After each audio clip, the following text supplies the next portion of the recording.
কিতাবুল মুসাকাহ আল মুজারাআ সহিহ মুসলিমের দ্বিতীয় খণ্ডের মধ্যে অনেকগুলো গুরুত্বপূর্ণ কিছু বাব বা অধ্যায় আছে, পরিচ্ছেদ আছে। তার মধ্যে একটা গুরুত্বপূর্ণ অধ্যায় হলো কিতাবুল মুসাকাহ ওয়াল মুজারাআ, অর্থাৎ আল মুসাকাতু শব্দের অর্থ হলো আপনার বৃক্ষরোপণ করা, গাছপালা লাগানো, ফল বান গাছ রোপণ করা। ওয়াল মুজারাআ শব্দের অর্থ হলো চাষবাস করা, ক্ষেত খামার করা। অনেকের আমাদের বাড়ির আশেপাশে সবারই কম বেশি ক্ষেত খামার আছে, সবজির বাগান আছে, খেজুর বাগান আছে, আম বাগান আছে, জাম বাগান আছে। এই আম গাছ লাগাইলে, এগুলো রোপণ করলে, জাম গাছ, বিভিন্ন সবজি গাছ, এর ফজিলত কি, এ বিষয়ে প্রথম অংশেই কিছু কথা বলে আমরা মূল আলোচনা জুলুম অত্যাচারের ভয়াবহ পরিণতি এ বিষয়ে কথা বলেই আজকে জুমার সংক্ষিপ্ত খুতবাটি করবে ইনশাআল্লাহ। আমা তৌফিক ইল্লা বিল্লাহ। সম্মানিত উপস্থিতি, আমরা সবাই জানি গাছ হলো প্রতিটা মানুষের হলো পরম বন্ধু। গাছপালা বৃক্ষ প্রত্যেকটা সমাজের, প্রত্যেকটা মানুষের পরম বন্ধু, সহায়ক, সাহায্যকারী। মানে প্রচণ্ড গরমের সময়, এই প্রচণ্ড রৌদ্রের ক্ষেত্রে, রৌদ্রের সময়ে আপনার যখন গাছ ছায়া দেয়, বিশাল বড় একটা আম গাছ যখন ছায়া দেয়, একটা বিশাল বড় জাম গাছ যখন ছায়া দেয়, তার ছায়ায় আরামে বসতে অনেক ভালো লাগে, প্রশান্তি পাওয়া যায়। তো এই গাছ প্রতিটা মানুষের, এই গাছের থেকে যে বাতাস প্রবাহিত হয় বা প্রাকৃতিকভাবে আল্লাহ রাব্বুল আলামিন যে বাতাস দেন, এই বাতাস গাছের গাছের বাতাসে গাছের পাতাগুলো ওড়ে নড়াচড়া করে, বোঝা যায়, দেখা যায়। তো আল্লাহ রাব্বুল আলামিনের এই অসংখ্য নিয়ামতের মধ্যে তো অন্যতম নিয়ামত হলো গাছপালা, যে বিভিন্ন বৃক্ষ আর কি। তো এই বৃক্ষ থেকে আমরা অনেক উপকার লাভ করি এবং বাতাস থেকে আমরা অক্সিজেন পাই। তো যা হোক, এটা আমাদের শরীরের জন্য অনেক উপকারী। এই অক্সিজেন না থাকলে আমরা বেঁচে থাকতে পারতাম না। প্রিয় ভাইয়ের আমার, এই বৃক্ষরোপণের গুরুত্ব ফজিলাত এবং ক্ষেত খামারের গুরুত্ব ফজিলাত সম্পর্কে সহিহ মুসলিমের দ্বিতীয় খণ্ডের মধ্যে এসেছে কিতাবুল মুসাকাহ ওয়াল মুজারাআতু। এই বাব, এই অধ্যায়ের মধ্যে এসেছে সাহাবী জাবির ইবনে আব্দুল্লাহ রাদিয়াল্লাহু আনহু বলেন, ক্বালা রাসূলুল্লাহ সাল্লাল্লাহু আলাইহি ওয়াসাল্লাম মা মিন মুসলিমিন ইয়াগরিসু গরসান ওয়ালা ইয়াসরাউ যারআন। রাসূল সাল্লাল্লাহু আলাইহি ওয়াসাল্লাম বলছেন,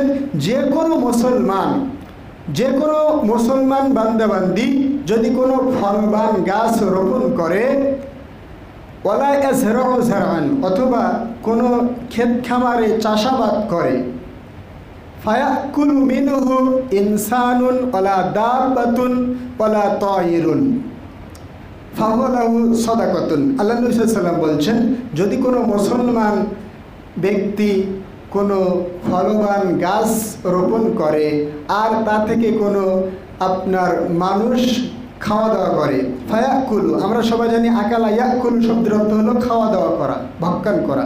তো বলছে ফায়াকুলু, তা থেকে খাওয়া দাওয়া করে, খায়, ভক্ষণ করে, মিনহু, তার থেকে, ইনসানুন, কোনো মানুষ, ওয়ালা দাব্বাতুন, কোনো জীবজন্তু, পশু পাখি, ওয়ালা তায়িরুন, পাখি খায়, ফাহুয়া লাহু সাদাকাতুন, তাহলে তার জন্য দান স্বরূপ হয়ে যায়, তাহলে তার জন্য দান স্বরূপ, সাদাকা স্বরূপ হয়ে যায়। বলেন সুবহানাল্লাহ।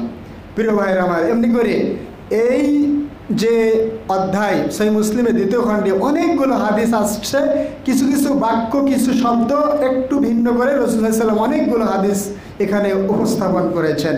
প্রিয় ভাইয়ের আমার, তো আরও একটা হাদিস আল্লাহ নবী সাল্লাল্লাহু আলাইহি ওয়াসাল্লাম বলছেন, যদি কোনো মুসলমান ব্যক্তি কোনো ফলবান গাছ লাগায়, ফলবান গাছ বলতে আমরা জানি যে আম গাছ, যখন জ্যৈষ্ঠ বা বৈশাখ মাসে আম পাকে, তখন প্রত্যেকটা মানুষের কিন্তু আম খাইতে অনেক স্বাদ লাগে, বা আমরা খুবই তৃপ্তি বা প্রশান্তি লাভ করি পাকা আম খাওয়ার পরে, মানে খুবই ভালো লাগে আর কি।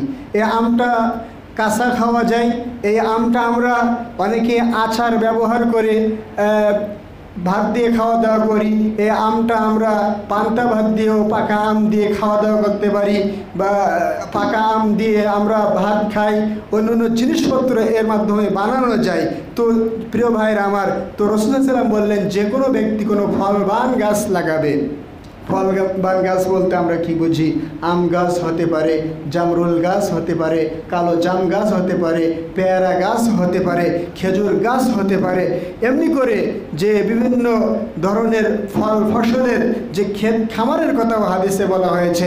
আল্লাহ নবী সাল্লাল্লাহু আলাইহি ওয়াসাল্লাম বললেন, যদি কোনো বান্দাবান্দি কোনো ফলবান গাছ রোপণ করে আর অথবা কোনো ক্ষেত খামারে চাষাবাদ করে শাকসবজি ফলায়, ফলবান গাছ থেকে যদি কোনো ব্যক্তি কোনো মানুষ খাওয়া দাওয়া করে, চারপাড়াওয়ালা জীবজন্তু চতুষ্পদ জন্তু যদি খাওয়া দাওয়া করে, অন্য কোনো ওয়ালা শাইউন, অন্য একটা হাদিসের ভাষায় এসেছে ওয়ালা শাইউন, অথবা মানুষ জীবজন্তু পশু পাখি বা অন্য কোনো কিছুতেও যদি খাওয়া দাওয়া করে, তাহলে যে ব্যক্তি ওই গাছটি রোপণ করেছে, যে ব্যক্তি সে তার ক্ষেত খামারে চাষাবাদ করেছে, তাহলে তার জন্য সে নেকি পাবে, সওয়াব পাবে। বলেন সুবহানাল্লাহ।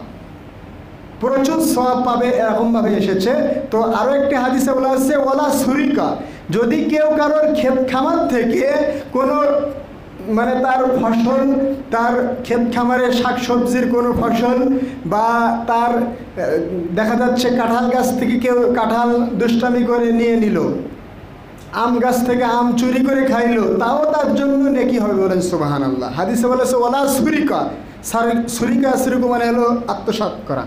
তো বলা হচ্ছে যদি দেখা যায় অনেক সময় ছোটো ছোটো ছেলেমেয়েরা তারা জানে না, বোঝে না, অপরের গাছ থেকে আম পেড়ে খাইলো, অন্য অন্য জিনিসপত্র পেড়ে খেয়ে নিল, তাহলে যে ব্যক্তি ওই গাছটি রোপণ করেছে তার জন্য প্রচুর নেকি সওয়াব রয়েছে। বলেন সুবহানাল্লাহ। এজন্য গন্ডগোল ঝগড়া করার দরকার নেই, আমরা মিলেমিশে থাকবো ইনশাল্লাহ।